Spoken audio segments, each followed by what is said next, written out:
Okay, is everyone ready? So ready. Okay, this should be, well, let me Who not knows? say anything. Yeah. Go.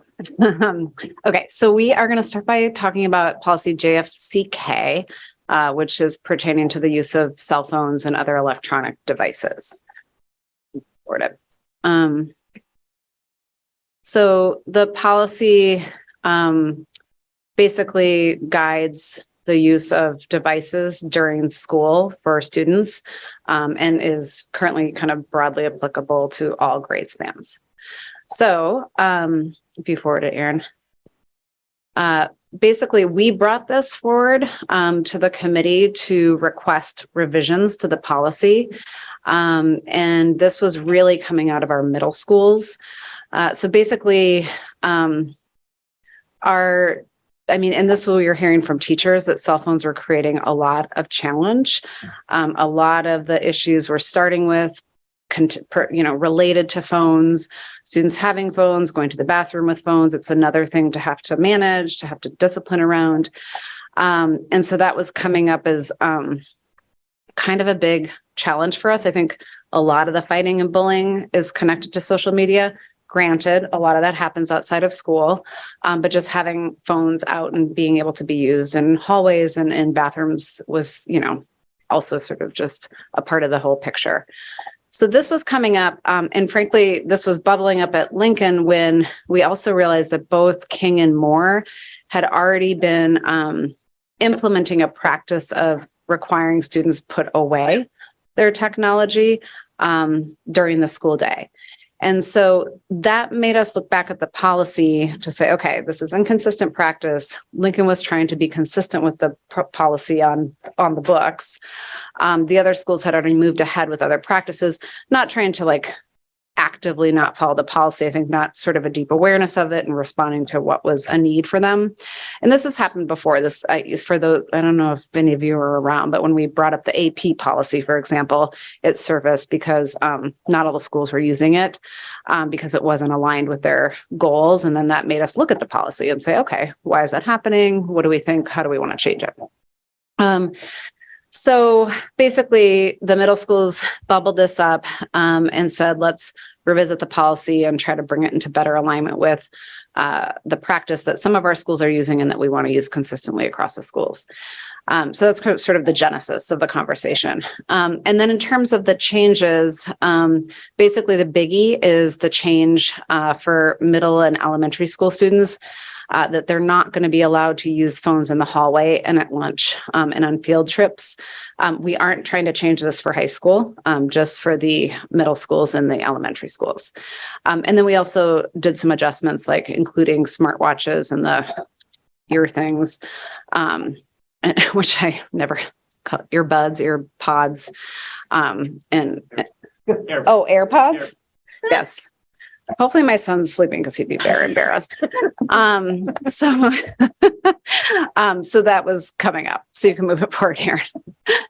So then we brought it to committee. And so some of the stuff that came up there, one was just, I think this was Member Bondo, if I'm remembering correctly, honed in on the fact that at the end of the policy, it talked about the potential for, expulsion and sort of this progressive discipline. And that actually, to be transparent, wasn't what we were looking at. We were just really trying to tweak this piece around not letting middle and elementary schools have it out during the school day. But in response to that feedback, we did, in the updated policy, make a revision just to sort of speak to the language of being consistent with our school's protocols. But the bigger, I think, more substantive conversation that we had, Member Billy brought this up, and I think other folks were concerned too, which was what connected to families who speak languages other than English being able to access their child during the day. And how would we kind of think about that? That could be a potential pitfall of not allowing kids to use it during the school day. So that's just so you all know is what surfaced in committee. So you can bring it forward, Erin. And so given that feedback from committee, we went and tried to learn more and seek more feedback. And so we went to the family engagement specialist team in particular to try to get feedback on the issue pertaining to communication. And then we also talked with the admin teams at King and Moore that had been using this to say, hey, is this a problem? Have you gotten feedback? How are you all handling this? And so what we heard was that generally people felt like families would welcome the change based on what they were hearing from families ongoing, and that it would be important to have language that indicates there can be approved exceptions. And so you see that this is where the glasses come in up there, where we speak to basically that if a teacher or an administrator can approve a brief call, or this actually comes up with the ear things again as well, if it's approved by the teacher or the administrator, that would be okay. So we wanted to make that clear, articulation. And then also it helped us surface the question of, well, are the staff in the in the office using Language Line, Reach My Teach, and these other tools consistently? And how are we, in fact, onboarding and keeping that training consistent? So that actually kind of surfaced this other whole strand that we're looking at and working on. I don't know that necessarily addresses kind of the really core issue that I was hearing about. Even if it's language, there's like a comfort and relationship piece there. But we were trying to kind of acknowledge both of those points of feedback. So you move it forward. What you have in that revised policy, kind of the big summary, is that middle and elementary school students have to have their technology, as in their cell phones and their watches and their ears, out of sight and not in use during the school day, unless they have specific permission to use it for a specific reason. And then again, we did take care of that expulsion language, some of those kind of cleanup components as well. And you see that in the updated version that I think is posted in the board docs. So that's pretty much the summary of where we are with that one. Happy to answer questions, and Erin and Ben are here as well if y'all have questions. Any questions from the board? Yeah, Board Member Grant. Thank you. Maybe towards the end of the year with your end of year update, but I would like to hear how this goes, especially at Lincoln, where the sort of the focus of the change. I don't imagine there's any quantitative way to examine it, but at least qualitatively, is it helpful? And if not, is there more that we can do in this area? So just for note for future. Great, thanks. Any other questions? Right. Let me just double check Zoom. Oh, sorry, I forget these things. Board Member Billiou. I'm wondering if this is going to be sent back to committee to approve before this larger committee approves it. I'll defer to you. I mean, I don't. That's let me. This has gone through the committee, and so this is now being brought to the board for approval. I believe that this was approved by the Policy and Curriculum Committee. So this is the process. It has gone through committee, and now it's with the board. It was on November 29th, I think, that the committee voted. Oh, okay. So what is the process from here? Like, does it get introduced as another action item, like next meeting or something? Yeah, so we'll vote on this next meeting. This is the point to ask any questions for anybody that wasn't on the committee, just to get full understanding before the next meeting when we vote. Yeah, I was just trying to understand like the workshop, or whether we're going to make that vote now or late. So yeah, voting will be next meeting. This is just for questions. Okay. Thank you for asking, because the systems are not clear all the time. Okay, I'm going to move us to IMB. Okay, great. So, thanks. Let me just see. I don't think I have. Okay, so IMB, where, let me go back.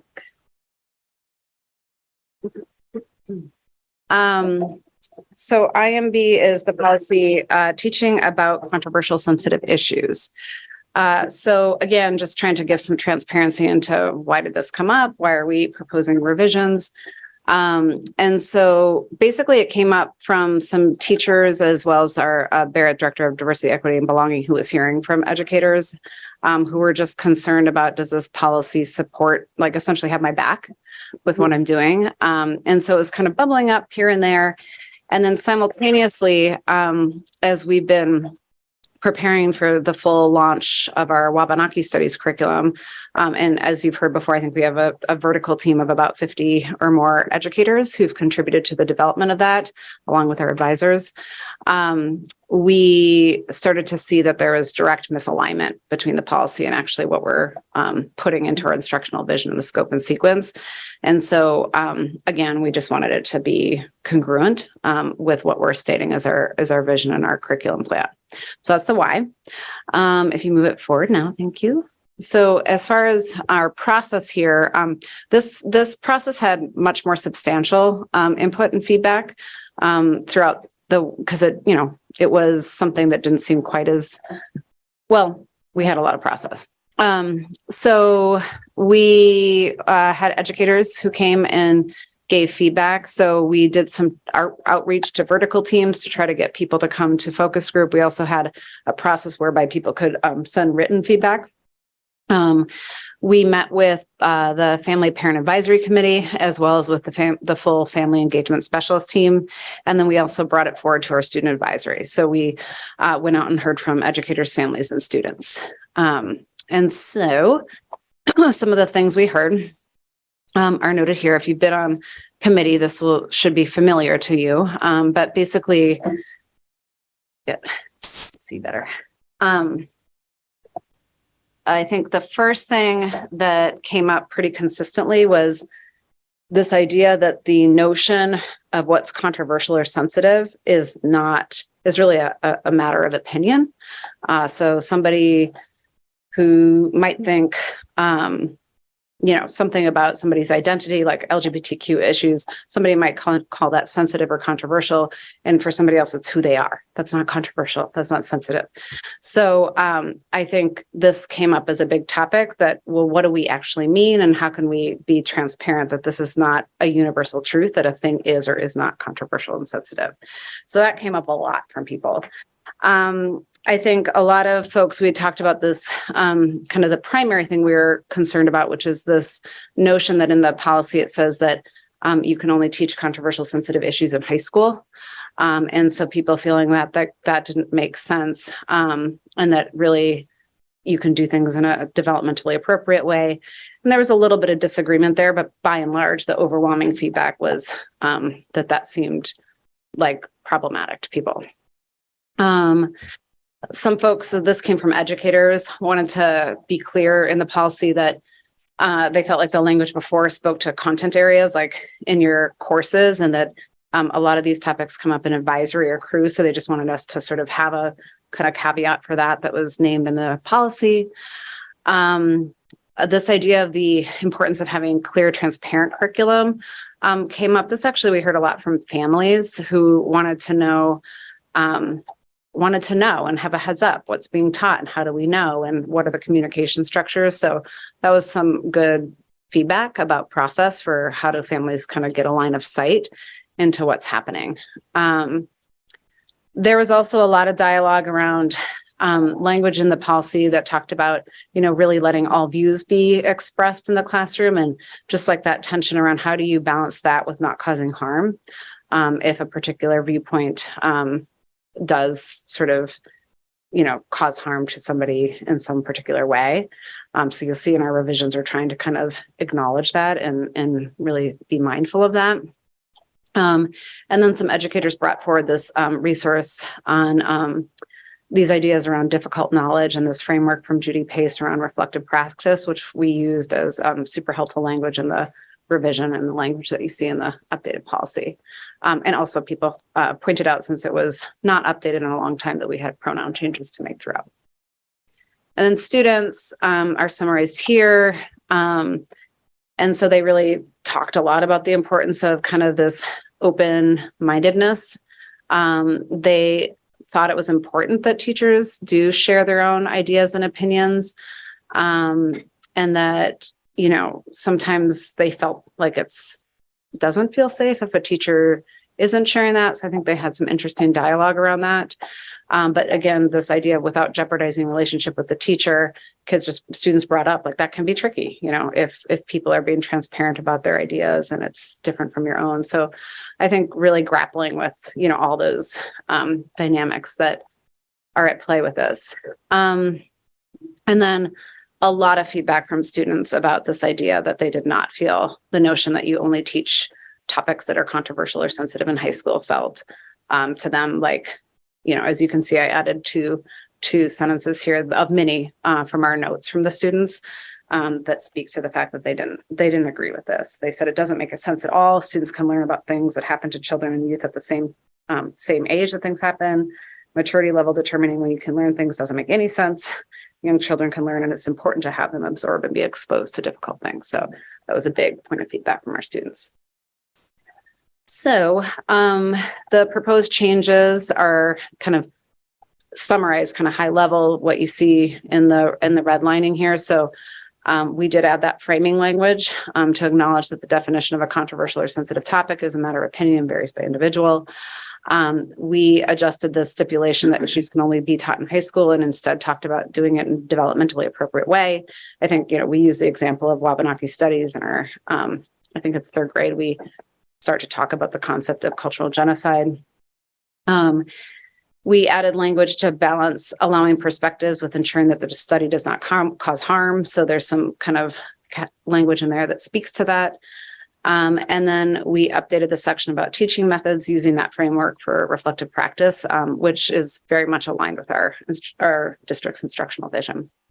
And then I did want to make a note here, as you see on the bottom of the slide, that this is connected to policy IMBB as well, which is accommodations and sincere beliefs from required instruction. And so that came up in particular with families when we spoke with them about, okay, so what if you're not comfortable with the topic, or, what's the process for that? And so there is a policy that we looked at and we felt, if followed accurately, is good. And so the key there is that transparency into the curriculum that we heard from families is an important factor. So I think that's it for sharing where we are with that one. Happy to answer questions. Thank you. Any questions from the board?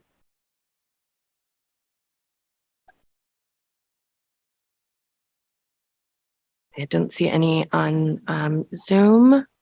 Okay. I think we're done. Oh, board member. Sorry. No, that's okay. There are some things that I thought of that I didn't think of during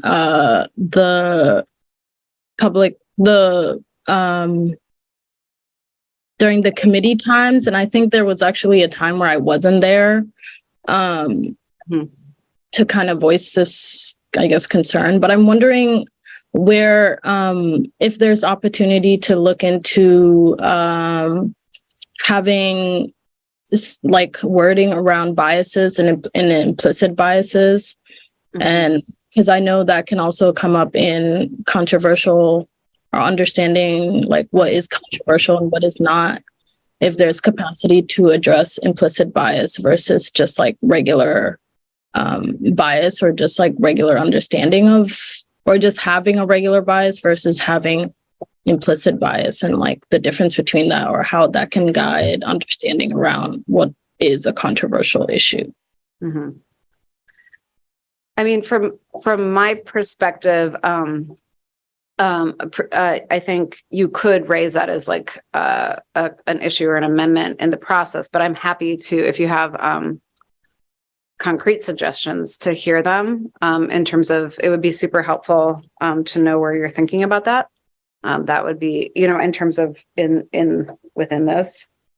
I defer to you, Chair, about process, but personally, I'm happy to work with that if there's an opportunity to fit that in before there's, the full vote. I mean, I think that is the objective of having this in a workshop, is if generally board members that have not seen this before, if they have, specific concerns, to raise those with the staff that are leading this, so that it can be weighed in some way, and if possible, included. And then what we do is we have an amended an amended policy that we bring forward for the second read that notes the changes that member if staff agree with those changes. And if not, board members can still obviously advance those as proposals at the board meeting if staff were to disagree with those.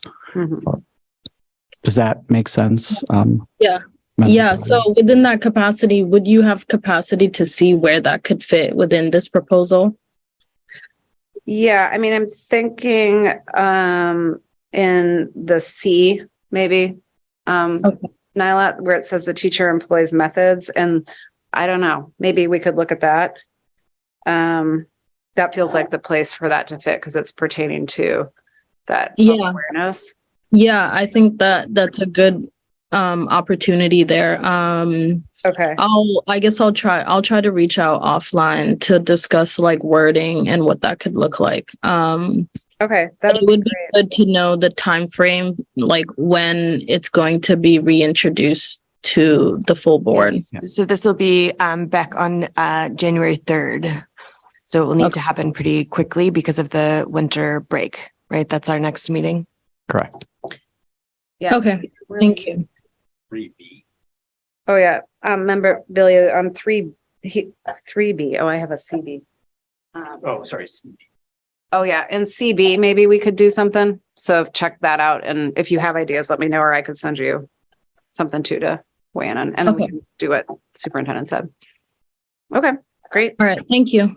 Yeah. Thank you. Thank you, Board Member Biliou. Any other questions from the board? Okay. Thank you very much. Great. Thanks.